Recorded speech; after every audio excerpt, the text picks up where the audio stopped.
Hello, my name is Madison, and I need to tell you about the most liberating decision I've ever made in my 27 years of existence. Picture this. You spend over a decade orchestrating elaborate birthday celebrations for someone else while your own special day gets forgotten year after year. What would you do when you finally reach your breaking point? Before we embark on this incredible journey together, I have a small, heartfelt favor to ask. Please subscribe to my channel. Give this video a thumbs up. It costs you nothing but means the world to me. And let me know in the comments which beautiful corner of the world you're watching from. Your support truly makes all the difference. You know that feeling when you realize you've been living someone else's life instead of your own? That moment when the scales finally fall from your eyes and you see the truth that's been staring at you for years? Well, buckle up, because that's exactly what happened to me last spring, and the aftermath changed everything. My sister Brooke has always been the golden child, the princess, the one who could do no wrong in our parents' eyes. Every April 15th, our family home in suburban Denver transforms into Party Central. We're talking professional decorators, hired caterers, custom invitations with gold foil lettering, and guest lists that rival corporate galas. The works. And guess who's been the mastermind behind every single detail for the past 11 years? That would be me. Meanwhile, my birthday falls exactly 2 weeks later on April 29th. Want to know how that gets celebrated? If I'm lucky, there's a store-bought sheet cake from Walmart and a hurried happy birthday before everyone disperses, still recovering from Brooke's extravaganza. Most years, it's just a text message at 9 p.m. from Mom saying, "Oh, sweetie, we're still so tired from Brooke's party. Let's keep yours simple this year." But this year was different. This year I finally snapped. And what I did next? Well, let's just say it created the most spectacular family meltdown in Denver County history. Some might call it revenge. I prefer to call it justice. Growing up in the affluent Highlands Ranch neighborhood, our house was the envy of Chatfield Avenue. Dad owned 3 successful car dealerships across Colorado, and Mom spent her days perfecting the art of competitive mothering with the other country club wives. Everything looked picture perfect from the outside, and in many ways it was, if you were Brooke. My sister discovered her talent for commanding attention early. By age 5, she had mastered the art of the theatrical pout that could make Dad buy her anything. By 10, she'd perfected the helpless damsel routine that had Mom rushing to solve every minor inconvenience. By 15, she was homecoming queen, head cheerleader, and the undisputed princess of our family dynasty. And me? I was the reliable one, the responsible one, the one who made sure everything ran smoothly behind the scenes while Brooke basked in the spotlight. It started innocently enough when I was 14, and Mom asked me to help address invitations for Brooke's Sweet 16. "You have such beautiful handwriting, Madison," she'd said, "and you're so organized." What began as addressing envelopes evolved into full-scale event planning. By my junior year in high school, I was coordinating with vendors, managing budgets, and troubleshooting last-minute crises, while Brooke got her nails done and chose between 3 different tiaras.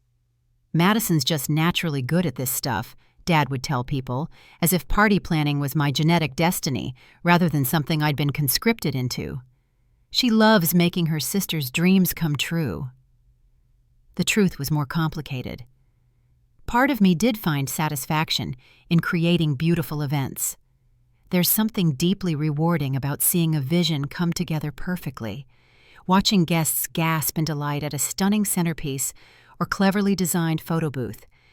But that satisfaction was always bittersweet, tinged with the knowledge that I was pouring my creativity and energy into celebrating someone else, while my own milestones passed unnoticed. Brooke's 21st birthday set a new standard for excess. We rented the entire top floor of the Brown Palace Hotel in downtown Denver. Professional photographers captured every moment. A jazz quartet played during dinner, followed by a DJ for dancing. The guest list included 200 people, and the bar tab alone cost more than most people's cars. I spent 3 months planning that party, coordinating with caterers, designers, and entertainment coordinators. I personally tasted 47 different appetizer options and compared fabric swatches for table linens until my eyes burned. The night of the party, I wore a simple black dress and spent the evening ensuring everything ran smoothly, while Brooke held court in a custom-designed gown that cost more than my semester's tuition. "You're amazing at this," Mom gushed as I discreetly directed the waitstaff and solved a minor crisis with the sound system.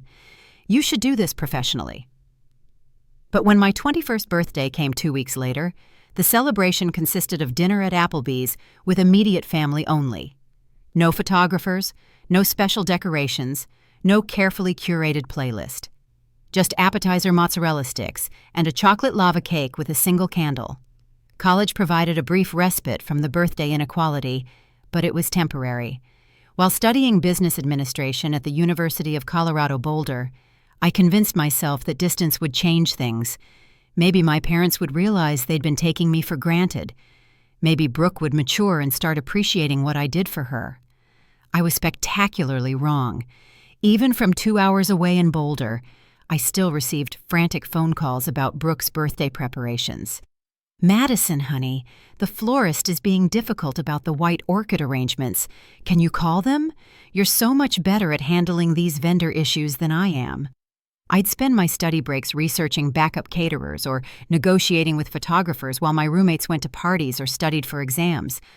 My laptop was filled with spreadsheets tracking RSVPs, budget allocations, and timeline schedules for events I wouldn't even attend because I'd be too busy coordinating last-minute details. During my senior year, Brooke decided she wanted a Great Gatsby-themed 24th birthday party. This meant renting a mansion in Cherry Hills Village, hiring actors to perform as characters from the novel, and creating an authentic 1920s speakeasy atmosphere, complete with a vintage car photo booth and a live swing band. I spent my spring break that year driving around Denver, visiting potential venues and meeting with costume designers. While my classmates were in Cabo or Miami, I was taste-testing themed cocktails and debating the merits of gold versus silver Art Deco decorations. The party was magnificent. Local society bloggers featured it in their coverage of Denver's most exclusive events. Brooke looked stunning in a beaded flapper dress, dancing the Charleston with perfectly choreographed moves she'd learned from a professional instructor I'd hired. The photos were magazine-worthy, and she received over 3,000 likes on her Instagram post. 2 weeks later, for my 24th birthday, we went to Olive Garden. "Sorry, sweetie," Mom said, not looking up from her breadstick. "We're still paying off Brooke's party expenses. Plus, you know how exhausting these big events are for us. Let's just keep things low-key this year." That night, I sat in my apartment reviewing my bank statements. Over the past 6 years, I'd spent nearly $8,000 of my own money on Brooke's celebrations. Money from part-time jobs, summer internships, and careful budgeting of my modest allowance. Money I'd initially fronted with promises of reimbursement that never materialized. My roommate Jenna found me crying over my laptop at 2 a.m. "This isn't normal, Madison," she said gently, sitting beside me on our secondhand couch. "Families are supposed to celebrate everyone equally." "But I'm good at it," I protested weakly, "and Brooke's parties make everyone happy." "What about your happiness?" Jenna asked. "When's the last time someone planned something special just for you?" I couldn't answer because I couldn't remember.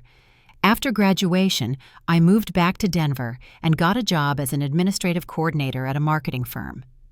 The salary was modest but steady, and I hoped that entering the real world would somehow shift family dynamics. Instead, it just meant I had more disposable income to fund Brooke's increasingly elaborate birthday visions. Her 25th birthday featured a weekend retreat in Aspen for 50 of her closest friends. I coordinated transportation, accommodations, and activities while working full-time and trying to establish my own career. The planning consumed my evenings and weekends for months. When the photos surfaced on social media, showing everyone having an amazing time in the mountain paradise I'd orchestrated, I felt simultaneously proud and empty. Another perfect event, another forgotten planner. By age 26, I had perfected the art of invisible excellence. My efficiency in planning Brooke's celebrations had reached professional levels. I maintained detailed vendor databases, tracked seasonal pricing fluctuations, and had built relationships with Denver's premier event suppliers. What started as helping address invitations had evolved into running a full-service party planning operation, for free, for one very demanding client. The irony wasn't lost on me that I'd become genuinely skilled at something I never chose to pursue. Several vendors had offered me paying positions after seeing my work on Brooke's events. "You have a real talent for this," said Elena, the owner of Elevated Events Denver. "We could use someone with your organizational skills and creative eye." But I couldn't bring myself to make party planning my career when it felt so tangled up with family obligation and personal resentment. Every time I considered it, I thought about all those forgotten birthdays and felt my stomach twist. This particular year, Brooke announced her theme early: Enchanted Garden Elegance. She wanted to transform the grand ballroom at the Denver Country Club into a mystical forest complete with hanging gardens, twinkling fairy lights woven through imported trees, and a live butterfly release during the toast. The budget started at $15,000 and quickly escalated. Hand-blown glass butterflies for each place setting, a custom perfume bar where guests could create signature scents, a professional harpist and a string quartet for different portions of the evening. Brooke had discovered Pinterest and Instagram influencer parties, and she wanted every elaborate detail she'd ever seen combined into one magical night. I spent February and March consumed by preparation. My work performance suffered as I took increasingly long lunch breaks to meet with vendors. My dating life was non-existent because weekends were devoted to venue visits and tastings. My small downtown apartment became party planning headquarters with fabric samples, vendor contracts, and inspiration photos covering every surface. "You're killing yourself over this," my friend Ashley observed during one of our rare coffee dates. She worked in human resources and had a knack for spotting unhealthy dynamics. "When's the last time you did something just for you?" "After Brooke's party," I said automatically. "Things will calm down after April 15th. "And then what? You'll have 2 weeks to plan your own birthday celebration while your family recovers from Brooke's?" Her words stung because they were accurate. The pattern had become so entrenched that I couldn't imagine it changing. My birthday would get a casual dinner at best, if anyone remembered at all. Last year, my parents had been so focused on post-party cleanup and thank you note organization that my birthday passed completely unacknowledged until I mentioned it at Sunday dinner 3 days later. "Oh, sweetie," Mom had gasped, genuine shock on her face. "Was that this week? Time just flew by after Brooke's celebration. We'll make it up to you." They never did. The final straw came during a family dinner in early April, 3 weeks before both birthdays. Brooke was having what she called a pre-party crisis about the butterfly release logistics, and everyone's attention focused on solving her problem. "What if they don't fly properly?" she fretted, twirling pasta around her fork with nervous energy. "What if they just sit there? Or what if they fly away too quickly and no one gets good photos?" "Madison will figure it out," Dad said confidently. "She always does." "Actually," I began, "I've been thinking about my own birthday this year. Maybe we could—" "Can we focus on one crisis at a time?" Mom interrupted, patting Brooke's hand sympathetically. "Your sister's party is in 2 weeks. We can discuss your birthday after we get through this." After we get through this. As if my birthday was just another item on their to-do list, something to check off once the real celebration was handled. That night, something fundamental shifted inside me. The revelation didn't come in a dramatic moment. Instead, it crept in quietly while I sat at my kitchen table at midnight, surrounded by butterfly care instructions and backup vendor contact lists. I was reviewing the timeline for Brooke's party when I realized I'd forgotten to request my own birthday off from work. 27 years old, and I'd forgotten to plan a single detail of my own birthday because I was so consumed with orchestrating someone else's. I opened my laptop and stared at my calendar. April 29th was marked with nothing, not even a dentist appointment or oil change reminder. just empty white space, while April 15th blazed with color-coded entries, detailed schedules, and reminder alerts. That's when I made the decision that would change everything. I opened a new browser tab and searched Beach House Rentals, Outer Banks, North Carolina. I'd always dreamed of celebrating my birthday somewhere beautiful, somewhere that felt like a celebration instead of an afterthought. Page after page of stunning oceanfront properties filled my screen, places with wraparound porches, private beach access, and sunrise views that looked like painted postcards. I selected a charming blue cottage with floor-to-ceiling windows and a deck that extended over the sand dunes. The rental period, April 26th through May 3rd, spanning my actual birthday and giving me a full week of celebration. The cost was significant, more than I'd typically spend on myself in 6 months. But as I calculated the numbers, I realized it was less than half what I'd spent on Brooke's parties over the years. My finger hovered over the Book Now button. "You deserve this," I whispered to my empty apartment. I clicked confirm. The rush of doing something entirely for myself felt simultaneously thrilling and terrifying. I immediately called Ashley, who answered despite the late hour. "I did something crazy," I announced. "Please tell me you didn't book another ice sculpture for Brooke's party. I rented a beach house for my birthday in North Carolina for a whole week." The silence stretched for so long, I thought the call had dropped. "Madison," Ashley finally said, "that's not crazy. That's the sanest thing you've done in years." Over the next few days, I planned my escape with military precision. I invited Ashley and 2 other close friends, Emma from work and my college roommate Jenna, who now lived in Charlotte. All 3 immediately said yes, rearranging work schedules and making travel arrangements to celebrate with me. The contrast was striking. While I'd spent months coordinating Brooke's elaborate celebration with vendors who barely knew her, my actual friends needed no convincing to join me for a simple week at the beach. Meanwhile, Brooke's party preparations reached fever pitch.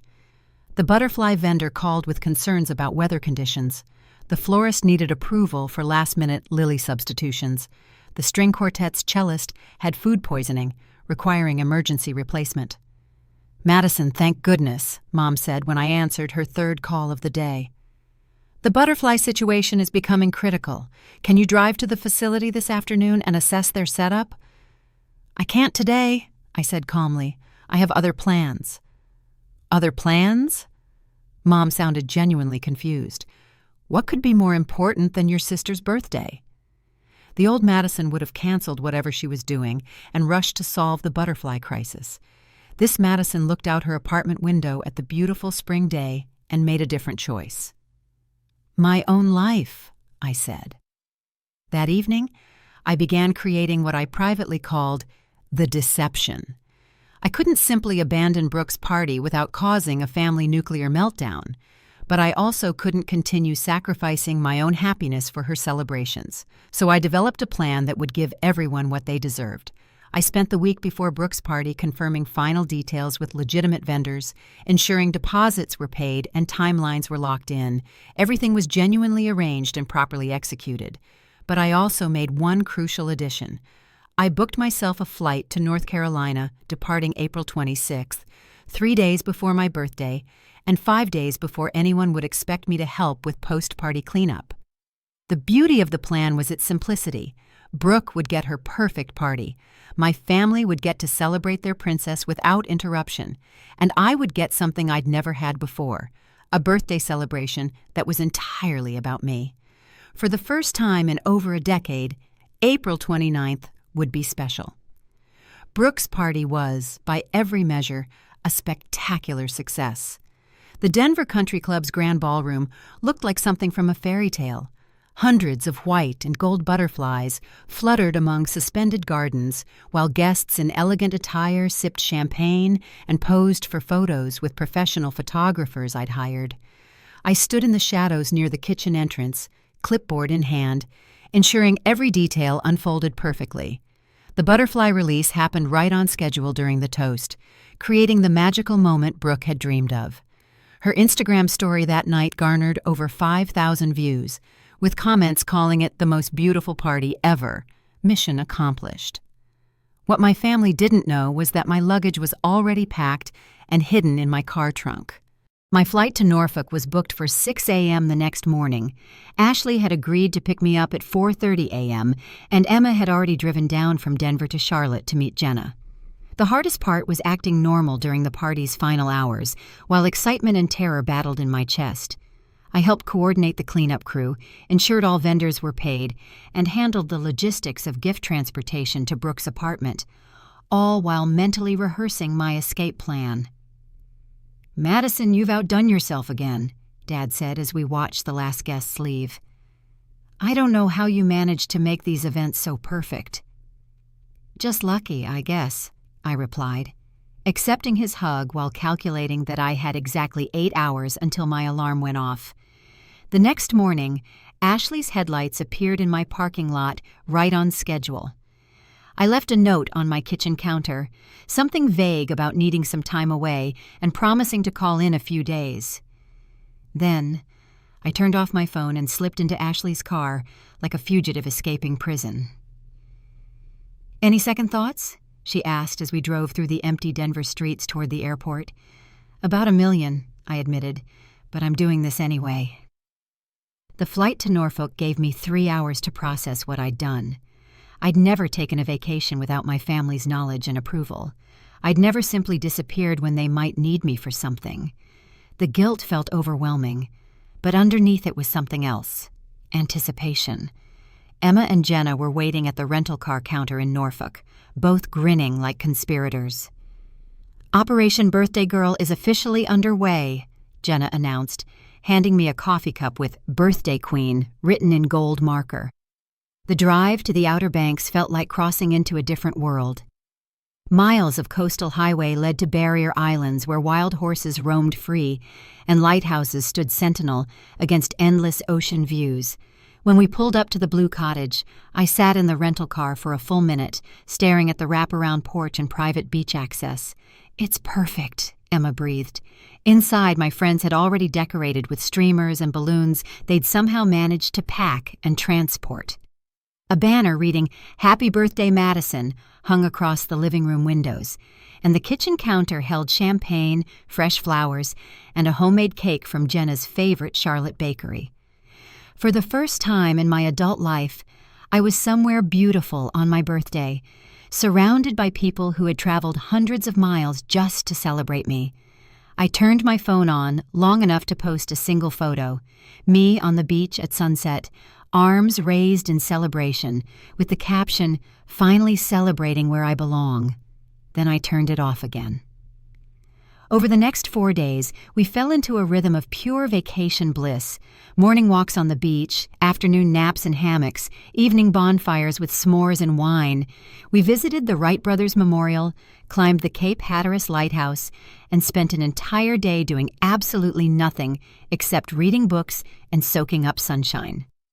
On my actual birthday, April 29th, my friends surprised me with a sunrise celebration. We watched the sun emerge from the Atlantic Ocean while sharing mimosas and the most delicious blueberry pancakes I'd ever tasted. Emma had arranged for a photographer to capture the moment, not for social media, but just for us. "Make a wish," Ashley said, holding up a cupcake with a single sparkler. I closed my eyes and wished for the courage to keep choosing myself. When I finally turned my phone back on that evening, I had 47 missed calls and 83 unread messages. The fallout had begun. The messages ranged from confused to frantic to absolutely furious. Mom's first voicemail, sent the day after Brooke's party, sounded merely puzzled. "Hi, sweetie, just wondering where you disappeared to after cleanup. Call me back." By day 3, her tone had shifted to panic. "Madison, we're really worried now. Nobody knows where you are. Please just call and let us know you're safe." Dad's messages were more direct. "This isn't like you to just vanish. Whatever's going on, we need to talk about it like adults." But it was Brooke's texts that revealed the real crisis. Apparently, several vendors had called with post-party questions, and some thank you gifts needed to be returned or exchanged. Without me available to handle these details, small issues had snowballed into what Brooke characterized as complete chaos. "Where are you?" one text demanded. "The florist is asking about leftover arrangements, and I have no idea what you told them. This is so irresponsible." Another message, sent at 2 a.m. "I can't believe you would abandon me like this, after everything our family has done for you." Reading those messages on my birthday evening, sitting on the beach with the sound of waves and my friends' laughter in the background, I felt something crystallize inside me. The old Madison would have been consumed with guilt, frantically making phone calls to solve everyone else's problems from hundreds of miles away. This Madison deleted the messages without responding. "You okay?" Jenna asked, noticing my expression. "Actually, yeah, I think I am." We spent 2 more glorious days at the beach before reality demanded our return to normal life. The drive back to Norfolk Airport felt like traveling in reverse through time, leaving paradise to face the consequences of my choices. I turned my phone on during the flight layover in Atlanta. The notifications seemed endless. In addition to family messages, I had texts from concerned coworkers, worried friends, and even my elderly neighbor, Mrs. Chen, who'd apparently been recruited to the search effort. But there was one message that surprised me. Aunt Linda, my dad's sister, had written, "Wherever you are, I hope you're finally doing something for yourself. It's about time." The flight from Atlanta to Denver gave me 2 hours to prepare for whatever awaited at home. Ashley had offered to pick me up from the airport, but I declined. I needed to face this alone. My apartment felt smaller after the expansive beach house, but it was still my sanctuary. I unpacked slowly, hanging my sandy clothes in the closet and placing seashells from our beach walks on my kitchen windowsill. Physical reminders that the past week had been real, not just a dream. My phone rang before I'd finished unpacking. Mom's number. "Madison Elizabeth Parker," she said the moment I answered, using my full name like she had when I was in trouble as a child. "Where in the world have you been?" "I took a vacation for my birthday," I said simply. "A vacation? Without telling anyone? We were worried sick. Your father was ready to call the police." I left a note. A vague note that said you needed time away. That's not the same as telling us you were going out of state, and on such short notice, right when we needed you to handle Brooke's party follow-up. There it was. The real issue wasn't my safety or their worry about me. It was the inconvenience my absence had caused. "The party was beautiful," I said. "Everything went exactly as planned." But there were issues afterward, vendors calling, arrangements to return, thank you notes to organize. Brooke was overwhelmed trying to handle it all herself. Maybe she could have handled it before the party, instead of assuming I'd take care of everything afterward. The silence on the other end was so long, I thought the call had dropped. "Madison," Mom finally said, her voice carefully controlled, "I think we need to have a family meeting. Tonight. There are things we need to discuss." I looked around my apartment, at the beach photos Emma had already texted me, at the birthday banner my friends had insisted I bring home and hang up. "Okay," I said, "but this time we're going to discuss everything." The family meeting took place in my parents' formal dining room, the same space where we'd planned countless celebrations for Brooke. I arrived exactly on time, carrying a folder I'd spent the afternoon preparing. Inside were printed bank statements, receipts, and a detailed spreadsheet I'd created tracking every expense, every favor, and every forgotten birthday over the past decade. They were all there. Mom and Dad sitting at one end of the massive oak table, Brooke positioned dramatically at the other end with tissues strategically placed within reach. I took a seat in the middle, placing my folder on the table like evidence in a courtroom. "Madison," Dad began, his tone suggesting he was about to deliver a lecture, "your disappearing act was immature and frankly selfish. We understand you might have felt overlooked." "Let me stop you right there," I interrupted, opening my folder.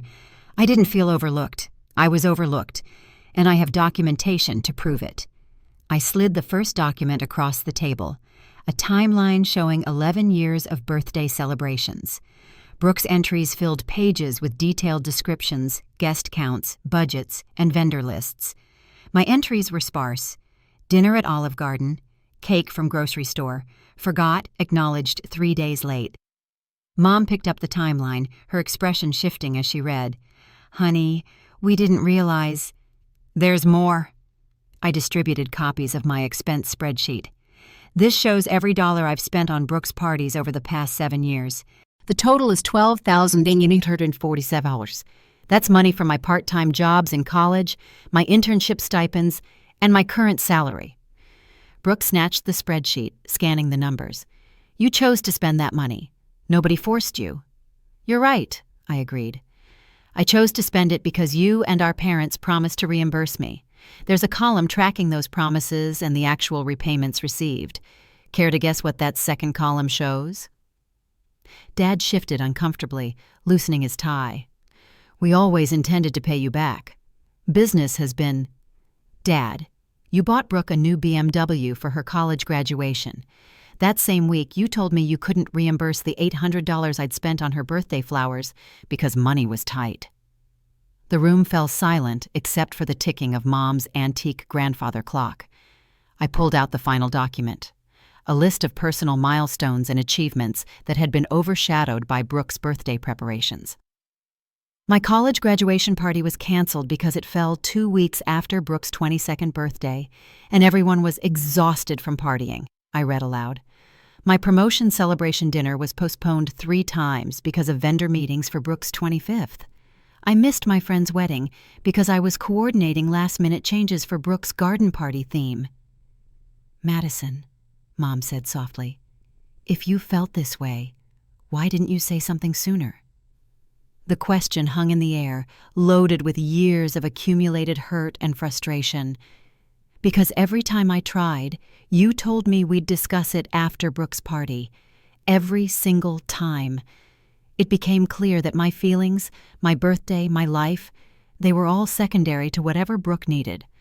Brooke finally spoke up, her voice smaller than usual. "I didn't know you felt like this. I thought you enjoyed planning parties." "I did enjoy it," I admitted. "I'm good at it, and there's satisfaction in creating beautiful events. But I never enjoyed being invisible.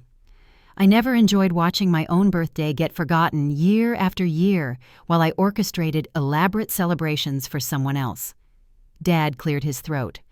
"What exactly are you asking for here, Madison? An apology? We can do that. Money? We can work out a payment plan for what we owe you." I looked around the table at my family, people I loved, but who had somehow never learned to love me equally. "I'm not asking for anything," I said. "I'm telling you how things are going to change. From now on, if you want me to help with Brooke's parties, you pay me like the professional event planner I've become. Market rates, up front, with contracts." "Madison!" Mom looked scandalized.